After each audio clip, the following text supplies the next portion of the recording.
Hello again everyone, and welcome back to Learn Linux TV. In today's video, I want to talk about an app that I started using recently, Notesnook. It's a notes application that's very useful and I've been quite enjoying it. It's available for all the common operating systems such as Windows, Mac OS, and of course Linux. And in this video, you're going to see it in action. And for me, having a good notes app is very important. The thing is, each week I spend a considerable amount of time writing. And it's not just because I write actual books, I also spend a lot of time writing notes for the videos on this channel. I write a script for each and every video that I do, and I obsess over every detail. In addition, I also keep notes regarding the large number of Linux commands that I use, and I also keep track of all the different projects that I'm working on at any given time. As a result, I've tried a number of notes apps over the years, and my journey has now led me to Notesnook. Notesnook is a completely open source solution, and it's a competitor to apps like Joplin, Evernote, and similar tools. And just like those, you could create various notebooks for different categories and synchronize your notes across multiple computers. The interface is clean and effective, and it has some very useful features, such as the ability to share notes with other people, clip web content, and create reminders. Also, Notesnook protects your privacy by implementing encryption, allowing you to keep your notes safe from prying eyes. And I'm really enjoying this solution so far. And in this review, I'm going to go over the features of Notesnook, and I'll let you know why I love it so much. But I'll also let you know some areas of improvement as well. There's definitely some downsides to keep in mind. It's not a perfect application.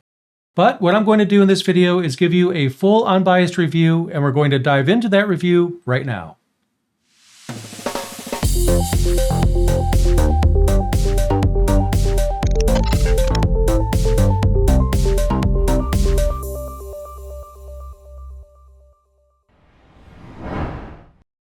First, I figured I'd spend a few moments talking about why I made the decision to switch to Notesnook, as well as what came before. I've actually had a somewhat complicated relationship when it comes to notes apps, and I think at this point I've tried most of the solutions that are available.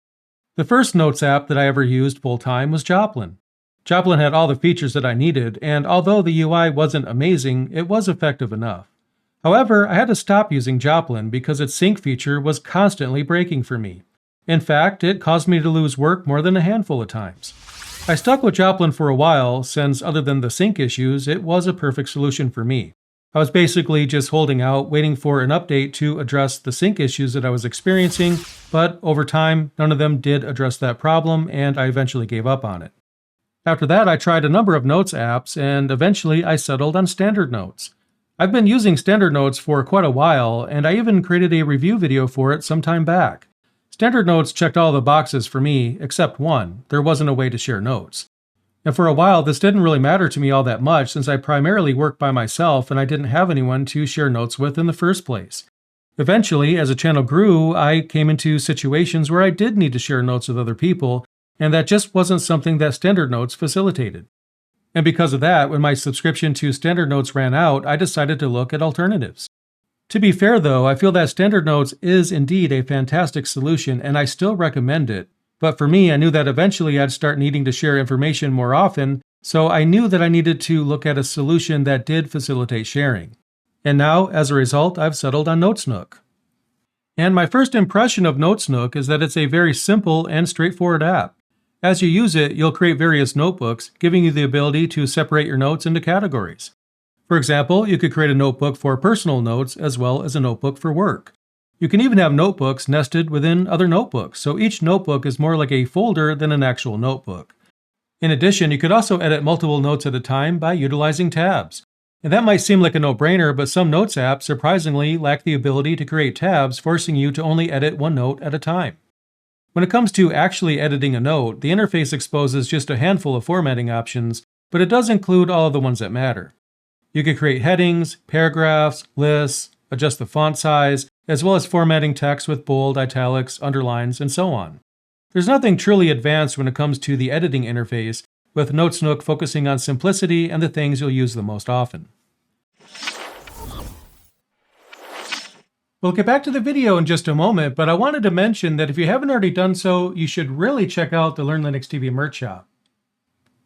After all, if you enjoy this channel, there's a good chance that you'll appreciate the kinds of things that I've put together over at merch.learnlinux.tv. It's all designed with Linux users in mind, not just as branding, but as items that are genuinely useful, fun, or both. And this isn't about pushing merch for the sake of it. I wanted to create things that feel like a natural extension of this channel. Practical references, clean designs, and the occasional inside joke that only really makes sense if you spend a lot of time in the terminal. Basically, it's merch for people who like Linux enough to care about the details. For example, in the shop you'll find the classic apt-install coffee tee, which is perfect for people that enjoy both Linux and coffee, which is probably the majority of my audience. You'll also find shirts that help make it obvious what your favorite distro happens to be, and even if you're indecisive, there's a shirt for that too. You'll also find cheat sheets, ebooks, cups, hats, and a lot more. So if you want to take a look, you'll find everything over at merch.learnlinux.tv. And as always, thank you to everyone that's already supported the channel, whether that's through the shop, watching the videos, or by just being a part of the community. I really appreciate it. And with that out of the way, let's get back to the video.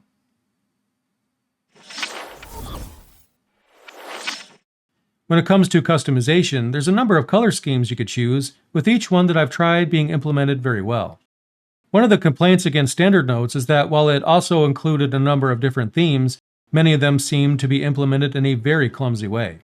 For example, some color schemes made text in the sidebar difficult to see, and standard notes also has the ability to download themes made by community members, but many of them were unmaintained and barely worked at all.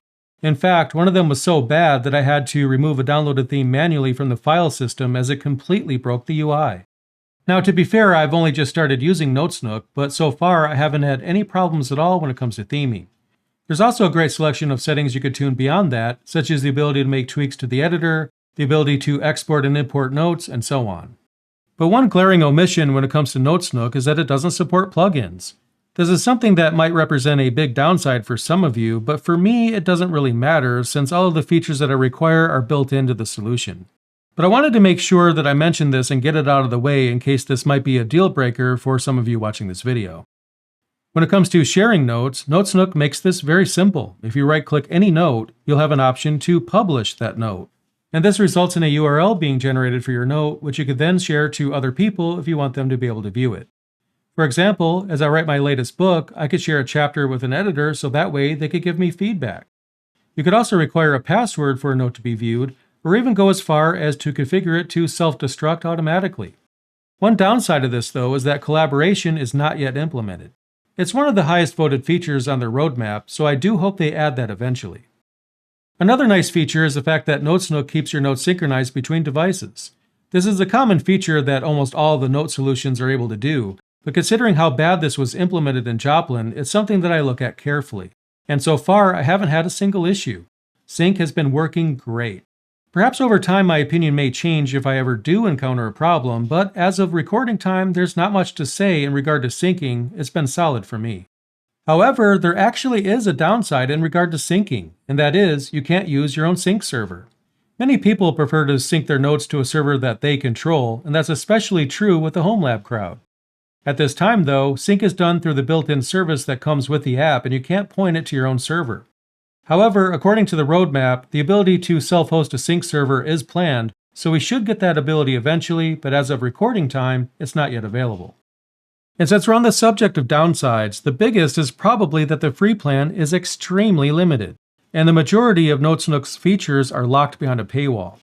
There's 3 paid plans available, Essential, Pro, and Believer, and the cost for those plans comes out to $20, $70, or $90 a year respectively. So Notesnook is definitely not cheap, but for me, I'm keeping notes for an entire company, so the cost is worth it.